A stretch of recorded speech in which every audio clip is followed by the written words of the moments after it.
Welcome, welcome, welcome, and thanks for listening. Tonight we're off to New Orleans to speak with the therapist, author, and wonderful glass sculpture artist, Lisa Tahir. We're focusing on her book called The Chiron Effect, Healing Our Core Wound, which really dives deep into the myth and archetype of the Greek Chiron, that magical, mystical centaur that served to guide and inspire humanity in its healing journey. And I've got to confess that I really do like the myth of the Chiron and the archetype of that wonderful centaur. It's so different than so many myths that humans come up with. So many myths are based upon humans dominating or controlling or subverting nature. And for example, going back to the Sumerian myth of Marduk and Tiamat, I mean, you've got man slaying a dragon, and out of the dragon's entrails, the universe is created. There's something like that in Norse mythology, where you've got Odin cutting up the chaotic giant and creating universes from that. Even the Christian myth of the serpent, the serpent has to be thrown out of the garden and relegated to crawling on its belly for the rest of eternity. I mean, this is not. There's something so much more interesting and elegant to me about the myth of the Chiron, which itself is the humans working with these hoofed creatures. And indeed, the centaur itself is part human and part horse. And I think we've got that element in us. We've got that snake, hoof, horned element in us that it makes sense rather than to dominate it, but to have a different relationship with it, perhaps. Or let it be the teacher.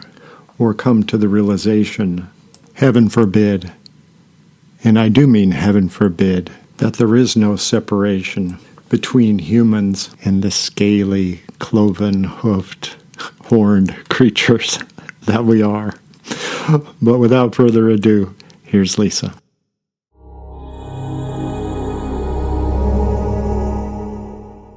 So, Lisa, are you going to be the centaur, or am I going to be the centaur, or is Lynn going to be the centaur? I think we can take turns. Okay. Well, we're all on our own healing journey, so I think that's apropos that we each represent Chiron, the healing centaur in Greek mythology. All right. Lovely, lovely. Yeah. So tell us a little bit about the myth of Chiron. I mean, what's the story?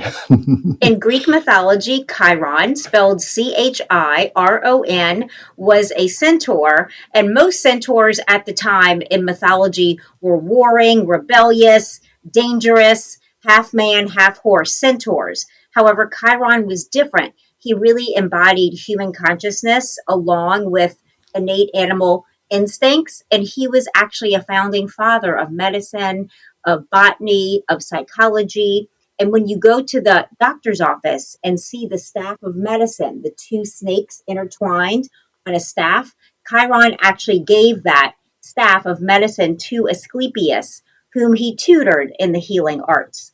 So Chiron really represents the embodiment of our innate animal instincts mediated through our heart center and incorporating our higher consciousness and morality, so to speak. Yeah. So how did Chiron get to be the wounded healer? I mean, that's kind of a fascinating story, as it were. Yes, Michael. In the story in Greek mythology, Chiron was wounded by a poisonous arrow, and it put him in touch with human pain and suffering and frailty. And he had a lot of empathy for humans, unlike other Greek gods and deities. And he asked Zeus to give up his immortality in exchange to not suffer anymore. And so he just really he's about empathy. And that's what this Chiron placement in our astrological charts is about. It's about self-empathy. It's about really attuning to what our needs are, what we need that we didn't get, based around 12 placements of Chiron that can be found in your astrological birth chart, and what we need to do to heal. So it's interesting, though, that I thought that, and I don't know what there's probably different versions of the myth, but he gave up his own immortality in order to give a benefit to Prometheus, Yes. who is a very fascinating character as well. But before we get there, there was something about the idea that or let me approach it this way. Where does the idea of empathy in Chiron from? Is it the empathy to help Prometheus, who's getting his liver eaten out by every day?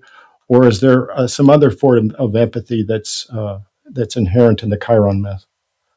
I'm not deeply versed in all of Greek mythology, so I'll take it to our human and personal level that Chiron really demonstrates that healing comes through empathy. And Chiron, when he was wounded, he felt a connection to humans. Other Greek deities did not. They were could care less, so to speak. But Chiron was very different.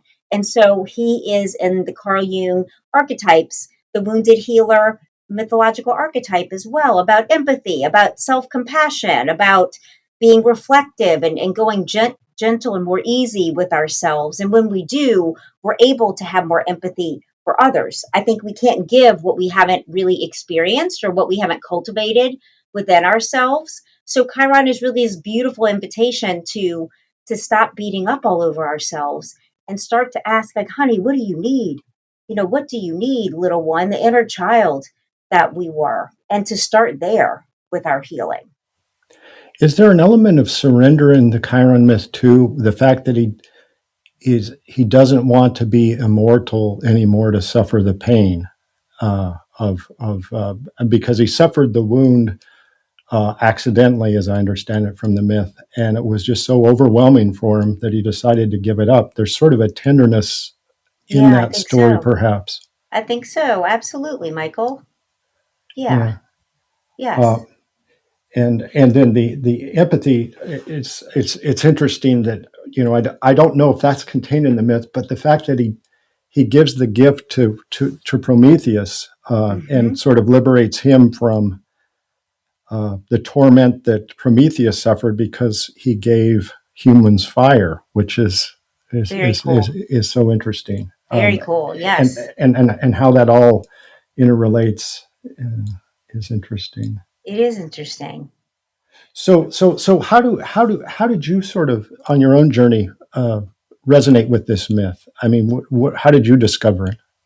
Michael and Lynn, I was meditating and asking, why is it that I have many successful clients that are still experiencing anxiety and depression? And why was I still feeling anxious and depressed at times, despite having been in therapy a long time, having many tools, living a really wonderful life that I was creating? And I just started to hear that little whisper of Chiron. And if you know anything about when we ask questions, the universe source tends to speak to us in this very gentle and soft way at first. And when we are in tune with our intuition, and at first, I wasn't really impressed when I heard Chiron. I ignored it and it kept up for about a week. I was like, okay, universe, I'm just going to Google Chiron. And that's when I found out about Greek mythology, the comet/minor planet in our solar system named Chiron. And when I landed upon the astrological placement, that was the big aha,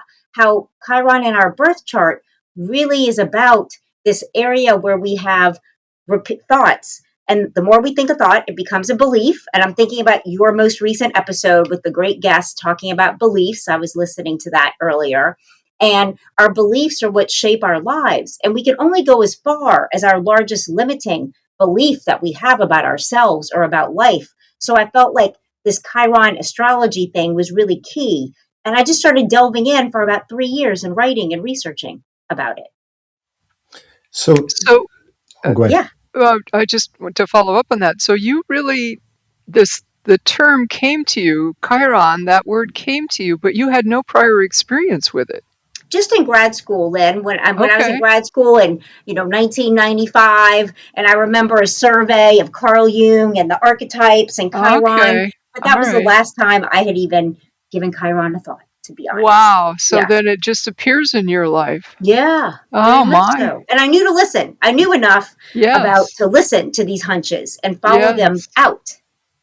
Yes. Yeah, it takes a lot of courage to do that. Thank you. Yes.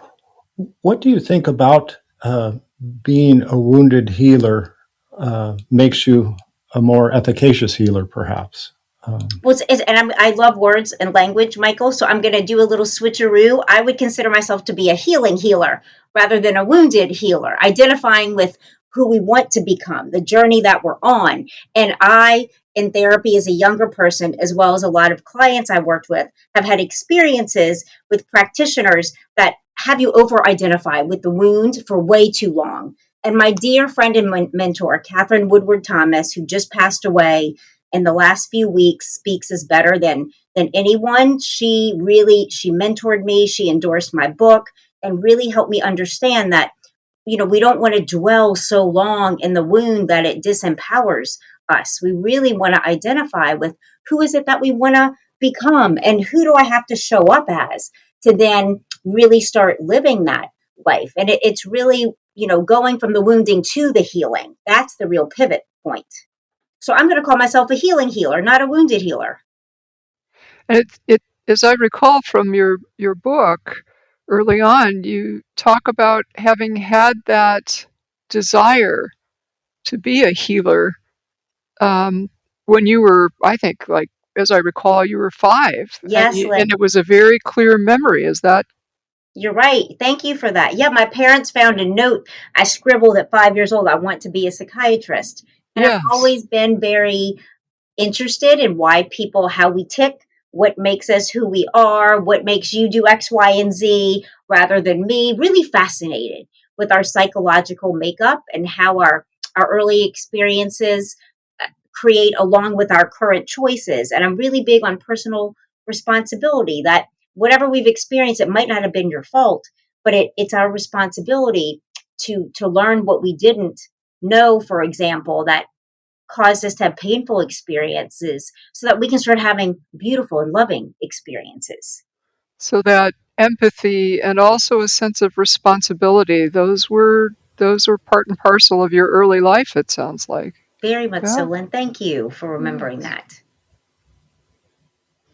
Yeah. I believe in your book, what I found interesting is you talk about,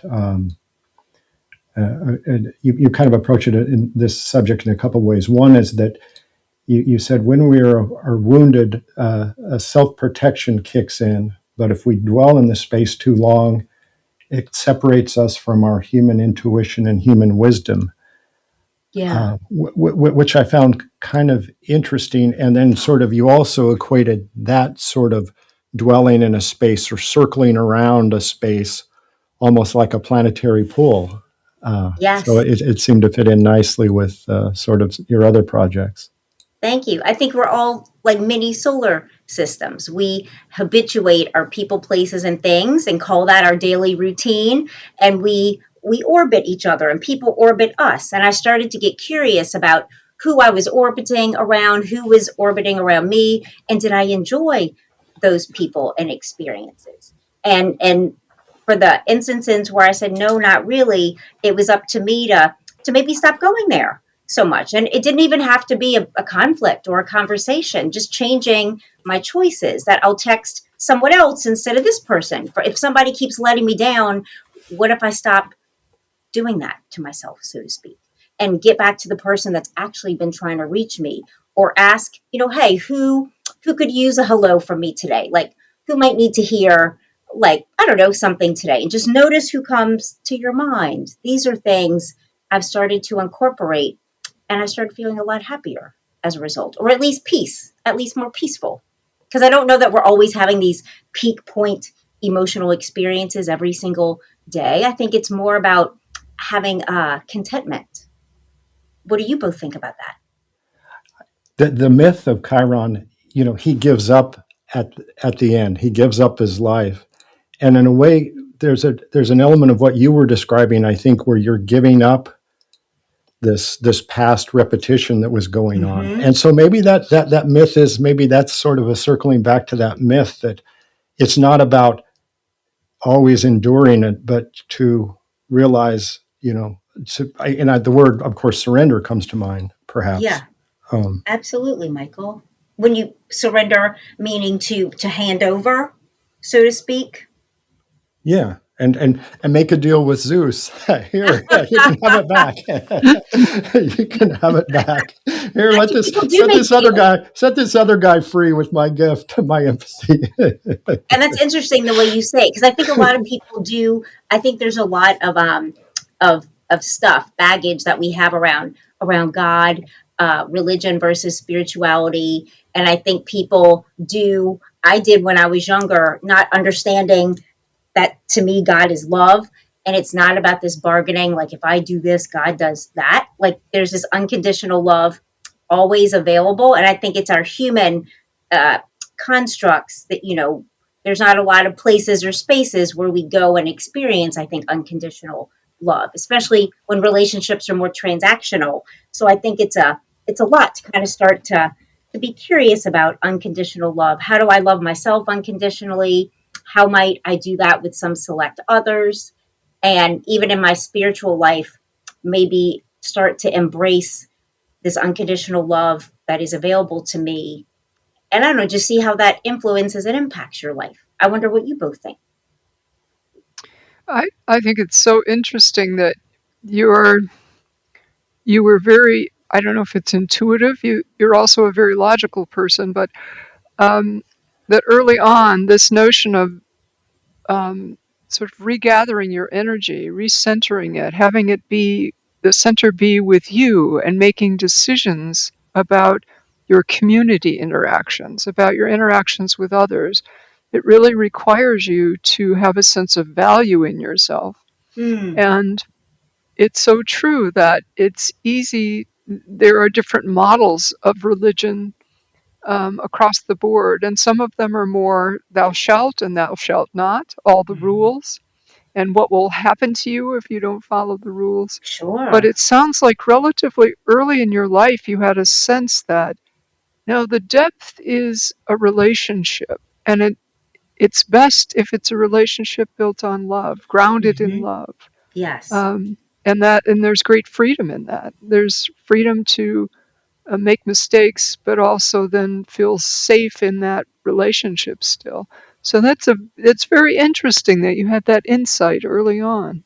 Very well said. I think my grandparents, I'm thinking of Mimi and Pop, my mom's parents, as you're speaking, Len, and they were very influential in my early life and my childhood. And they were what you just said. They were so loving. And yet when I made a mistake, they would address it, but it was in a way that I never felt shamed or like I was bad.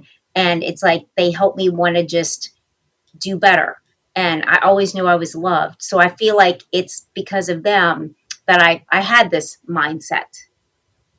Yeah, it's so important. It's so Hmm. important. Otherwise, children are caught up on the fear of punishment, the fear of doing things wrong, and it restricts not just their sense of freedom, but their capacities for exploration are sort of stunted, I think. And Hmm. one of the things that is clear in your work is that you're very creative and you Thank trust you. yourself. My sense is that you trust yourself. I do now, And Lynn. I do yes, now. I didn't used yes. to, but I've learned. I think we really need to trust ourselves and our intuition that I hear you speaking about. Hmm. Hmm. Yes. So it's very interesting. And I think there's even a term for these different approaches to various religions, but there is a clear distinction. Some people approach their religion through that sort of hellfire and damnation, Hmm. and others approach it from the sense of deep and um, unwavering love. So that's interesting.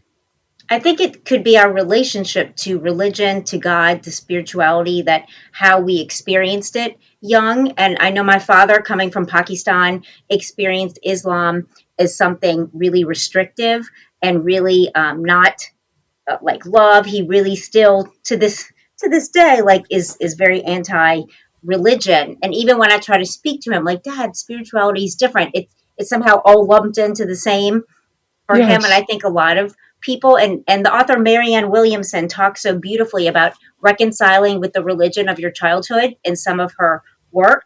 And I think that's so important if you do want to try to have some kind of spirituality or believe in something greater when there's been trauma there. I think there is like a repair that has to be done. I think that makes perfect sense. I think that makes perfect sense.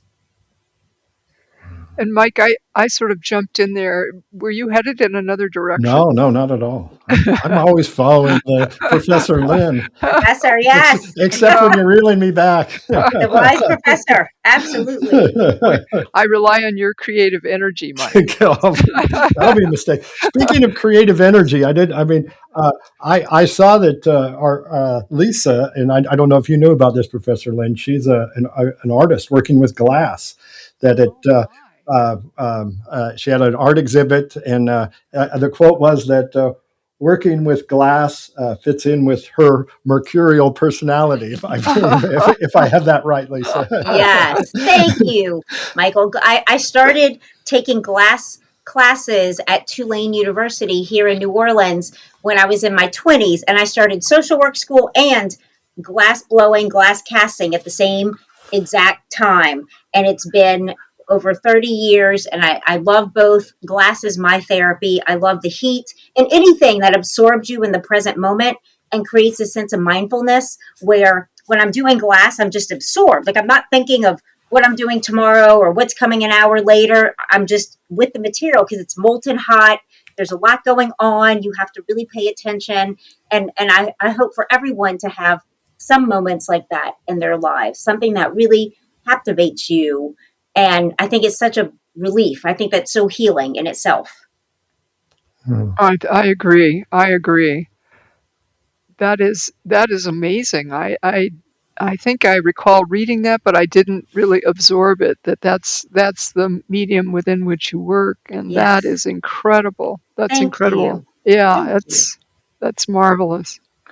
So how did the Dalai Lama get interested in empathy in your sort of work, or what to endorse you? So this was my first book, so I didn't realize there's all these you have to have endorsements before the book is even finished. And so my publisher, it was a lot. Like I'm writing, and then my publisher, and again, my intuition told me about 6 months before, you're probably going to need endorsements. Why don't you start working on that now? So I reached out to some authors. Some said yes, some said no. And I got a little frustrated with the no's. And I sat down again to meditate. And I was like, okay, like this is just redirection. Let's not get bent out of shape over this. Like, Lisa, who would you really love to endorse your book on this planet? And I just thought, His Holiness the Dalai Lama.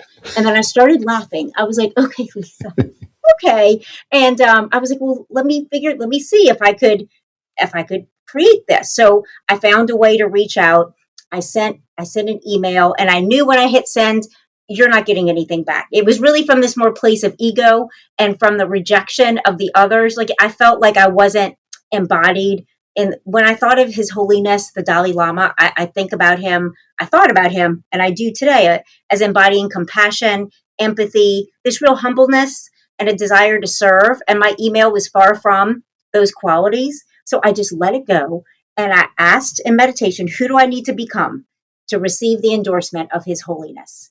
And I actually started like a year before my publisher asked for endorsers. And I just kind of heard, Lisa, when your internet goes out and you're on the phone for 45 minutes with the internet, like you can be kind of rude to those people. And it's not their fault that your internet went out. So I noticed just being more mindful, being more polite, not getting short with people if there's a long line somewhere, like just kind of cleaning up the way I was showing up around somebody that I didn't know personally. And it was interesting. Like I started to authentically change and become more patient and not let those things rattle me like they used to. And it was maybe about a year of that I kind of heard in meditation, His Holiness, like, send me your book. I want to read it. And I created a whole new conversation, like to him. I shared the journey I was on from when I wrote the first time, really trying to embody more self-compassion, like I know he does. And just if he would consider my book and an endorsement, I'd be so grateful. And it was in less than 2 weeks that I received a beautiful, beautiful endorsement. And I sent him some glass art. He received it. So I got another thank you. So it was like this beautiful experience because I decided to change how I was showing up. That's an incredible story. I love Thank you. that. Thank Wow. you. That really says so much about how you approach your life and what can happen based Hmm. upon how you approach your life. That's amazing. Thank you, Lynn. And I share that because I feel like anyone listening, you can do this too. You can, Yes. whatever dream or desire you have, if you just sit and ask, like, who do I need to become? And show me those steps, like in a practical. I love practical wisdom, Yes. not just esoteric philosophy, but like in the here and now, what do I keep doing the same of? What do I change? Like show me. And then start like listening and taking those steps. Even if it seems weird, just try it out. Have an open heart and an open Yeah, mind and give it a exactly. try. That's a very it sounds like such an emotion-based process, but it's an empirical process. It is empirical. It's Yes. not going to cost us anything to give that a try. Yeah. Mm-hmm. Yeah. Mm-hmm. And it's interesting you mentioned Catherine Woodward or Thomas. There's something about what you were saying reminds us. And see, we interviewed Catherine Oh, last month before she passed oh my away, gosh, and what a so gift. it's like not last episode, but maybe the episode before, or maybe the one before that. But Oh, I'm going to listen. Thank yeah, you. but there's something about and Lynn, can you help me out about her forward psychology about that what you're describing about not being it's like this is the way I am, I'm in this planetary rotation, this orbit, this magnetic pull, and then I'm going to break out of orbit. Yeah. I'm going to fly with my little centaur wings and do something. How would you describe it, that if Lynn, about what she was her interaction with the Dalai Lama? Is just like, this is like forward thinking. I mean, this is like Oh, yes. forward future Hmm. for Yes. what is Catherine Woodward talking about? Future forward, is it? Yeah, something like that. Yeah. I'm Yeah. reading her Yeah. new book right now. Yeah. Okay. Okay. Yeah. Yeah, I Yeah. think that is the one we talked to her about. I think Yes. Yeah. Yeah. Yeah. Yeah. what's It true was about you. Yes. What's true about you. You Yeah. got Hmm. it. Yes. Yeah, that openness and the courage to try something different, to not be anchored back in what's happened Yes. necessarily, but to open Yes. yourself. It takes a great deal of trust and courage. It takes a Hmm. great deal of trust and courage. But oh my Hmm. goodness, her work, yeah, really demonstrated the power of that. Yes. As does, as you've narrated in your telling your story a little bit in the book, um, you take that same approach. You're willing to give things a go. You're willing Thank to you. Yes. back up and rethink and do whatever it takes. And there's real strength in that. Real Thank strength. you, Lynn. I encourage Yes. people to do 2 week, 4 week experiments. That's how I started meditating. In Ah, fact, is that I said, you know what, Lisa, I'm just going to sit down. Let me do this for 2 weeks. Like, just sit there. Even if your mind wanders, you owe it to yourself to just experience this. Because I think unless we experience things, it's hard to really know how it will shape our life. And at the end of 2 weeks, I finally started to for my mind to kind of quiet. I was like, okay, I want to do this 2 more weeks. Let's do 30 days. Like people say a habit takes 30 days. And at the end of 30 days, I felt like I had a bit more capacity to be present. And I experimented with both guided meditations from YouTube and setting a mhm. timer for say 10 minutes in silence. And if I found in silence my mind was a little too loud, I'd switch to the guided, till I was having like a smoother emotional experience. And then I just never looked back. I just show up every morning to meditate. And that was at least, I think, dare I say, 10 years ago. And it's really changed my life for the better to take that time out for oneself. That is so true. I can just agree with you personally on a personal basis Yeah, that I have found that as well. Yeah, to open to that and be able to sustain it, and yeah, it is an incredible journey. it Yeah, is. yeah, very much. So I don't want to take us off this wonderful thread, Mike. So if you have a No, please question you do. want to Please go, do. Please do. but I'm going to tell you that I was amazed that you, I think you trademarked psychoastrology. I I thought, well, did. that was brilliant. That Thank you. was wonderful. And, uh, but I realized how I have absolutely no background in astrology. Mind you, I do occasionally, you know, run across something on the net. Used to be in the newspaper. You'd look up and see what Yes, I right, right. remember. And the So little scrolls, the scrolls they'd have at the oh grocery store yes, checkouts. yes, yes, Yes. that's exactly. So, that was always kind of fun, but I have no sense about how you do it. So in reading, how important, I mean, front and center in your approach is the charting, I think you call it the astrological birth chart or natal chart, Right. is that? Yes. They're the And same thing. Yes. that is just that was fascinating to me. It's not just a matter of looking in the newspaper for for your birth date, apparently. So, but it figures significantly. You can certainly have an entree to your work by simply knowing your birth date. That's the beginning. But then there's really some substantial part of your process that involves knowing something about um, where to go after that. So it's not just a matter of your birth date. And I know that folks who are really into astrology will be like, oh my goodness, she really is a novice. Lynn really is a novice on this. But um, the heart of your approach seemed to be, how do you then work with what this core wound is? You may have a sense about, if I'm following your process, you may have a sense about where your vulnerability Hmm. is, where that wounded vulnerability is, but then what are you going to do with it? And I think that's such a Exactly. strength of your book. Thank you. Is about, now you have to go further and figure out how to work with this. Hmm. Yeah. And yeah, and astrology for me in my book is the diagnostic point because Yes. I'm a licensed psychotherapist. Astrology was a new perspective and paradigm for me. I'm not an astrologer. So I used this diagnostic placement of Chiron based upon your date of birth and place of birth, generating Chiron in one of the 12 signs, in Aries or Mhm. Leo or Scorpio, just like your sun sign is, Yes. but it's different.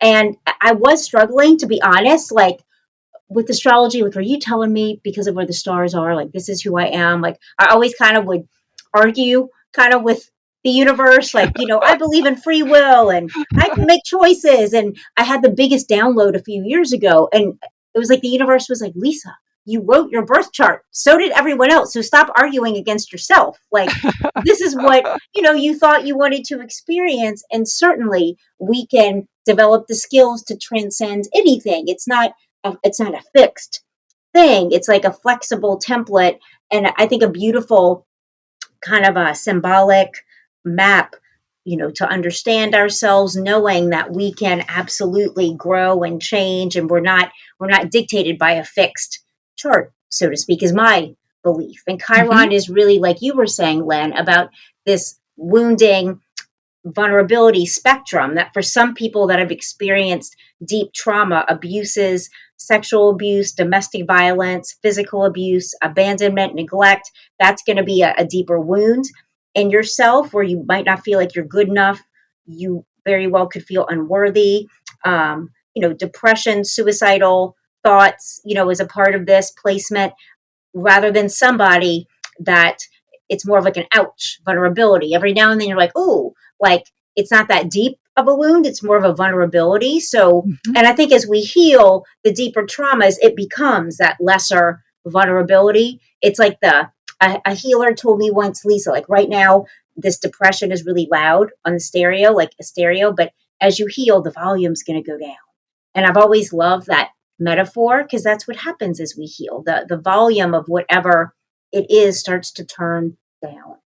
And we have our central nervous system is in regulation. There's real science to it that our central nervous system is not dysregulated. We're in regulation.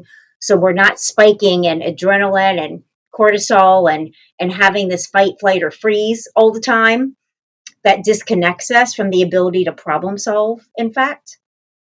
And so that's really the healing journey, to to heal our central nervous system. Yeah, so that's the whole process side of this, that follows then, if I'm understanding correctly, like not just your birth date, but looking at in the mapping, looking at the what you call the astrological house that Chiron is found in. And so I was, of course, thinking about this from a therapeutic standpoint. Then do you have a grasp? Do you help your clients do that mapping? Do they I bring to do. you their charts? No, Ah, I'll just okay. ask them. Say, I like to start with the client. What's bringing you in? I want to always Uh-huh. start where someone Uh-huh. is, and I'll weave in at the right time. Hey, I do. If they don't know already, I have this body of work on Chiron. Would you mind if I look to see where it is in your birth chart? Like, which I always ask for a date of birth, but then I'll ask for a place of birth. And if a person has their time of birth, that gives the house placement of Chiron, which simply means that's the area of one's life that this wounding / vulnerability manifests. But you tend to know that. You tend to know if it's in your relationships versus at the workplace. So your time of birth is not as significant as your date and place of birth. Mhm. Mhm.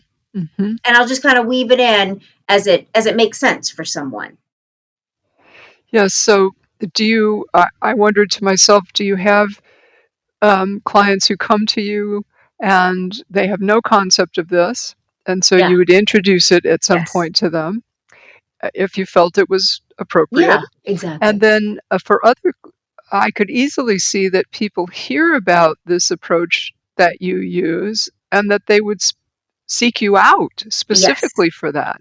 They would exactly. come with some knowledge about um, astrology and how it works in their lives, and then they would choose you for that reason. Is That that? happens exactly as well. Yes, Lynn. Yes, yes, yes. Yeah, So, and do they, um, I imagine for them, reading the book would be different than for someone who doesn't have any background in it. I could see how it would appeal to people who thought, oh, this is interesting, I know nothing about it, but that it might be particularly appealing for someone who really already has a background and would come to you through that. absolutely. And I Yeah. wanted the information to be user friendly. So, whatever degree of experience and knowledge that you have about astrology, to me, that doesn't matter as much as to understand where you source these thinking patterns that become our beliefs about ourselves, about life, and how we can change that so we're not feeling stuck. Yes. Your book, this is simply my perspective, but that you maintain that therapeutic approach even in your Mm-hmm. book, even as you're Mm-hmm. talking about this, and that Yes. there's a tremendous amount of the book where you're actually providing rich examples of Thank how you. this might work for someone in the latter part of the book. So that's an interesting balance. Thank So you, there's Len. there's something in that balance in that trademark, psychoastrology. I wanted to give practical takeaway steps to everyone so you could begin right now doing something new or different and see how you feel, see what ripple effect that creates in your life. Yes, yes, and it must be so rewarding then, It is. as you're following this process where you have clients who come back and they're telling you about how this Mm-hmm. journey is changing, Yes, it's changing been their awesome. lives. Yes, yes. Yes, thank you. And Mike, I've kind of co-opted our Oh no, no, no, conversation. no! I I love that. apologize for I love that. that. I love that. No, no. I was thinking, when I was hearing you discuss astrology placement is in a way, is it like the placement of the wound, like in Chiron, where his astrological placement was the injury that he received from the Mm-hmm. arrow in a specific location, and Yes, now he can work with it. Well, except he had a difficult time working with it, but right. but still, it allows it allows you to locate perhaps a, um,